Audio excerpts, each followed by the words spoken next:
Greetings from South Korea. I am Arirang News AI anchor. Here is the news-making headlines today. South Korea unveiled a series of financial support measures aimed at stabilizing livelihoods and easing inflation pressures ahead of the upcoming Lunar New Year holiday in February. The measures were announced on Wednesday by the Ministry of Economy and Finance at a meeting of economy-related ministers. To curb holiday grocery prices, the government will supply a record 270,000 tons of key items, as well as rolling out record discounts. The package also includes new holiday funding for small merchants and SMEs worth around $27.4 billion, along with support worth $40.4 billion for loans and guarantees. To boost local spending, the government will issue regional gift certificates worth approximately $2.7 billion with higher discounts and purchase limits. President Lee Jae-myung has pledged to improve South Korea's investment climate for foreign investors.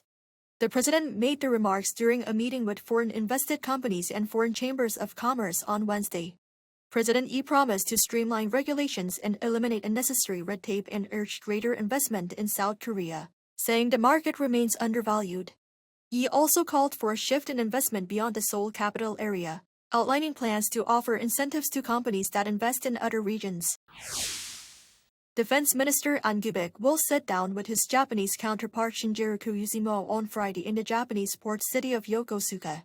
On their agenda are regional security concerns and ways to deepen their bilateral defense partnership, and is also scheduled to visit the U.S. 70H Fleet and the Japanese National Defense Academy during his 3-day visit. The defense minister's visit to Japan marks the first in 18 months.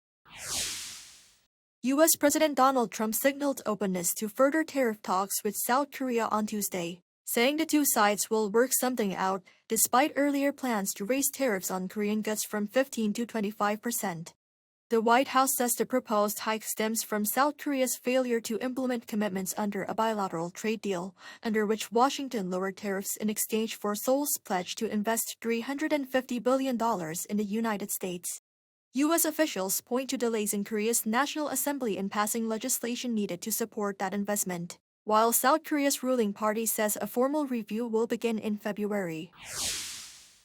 Between the months of January and November 2025, the number of babies born in South Korea has been tallied at 233,708. That's up 6.2% from the same period a year earlier, marking the steepest on-year increase in 18 years.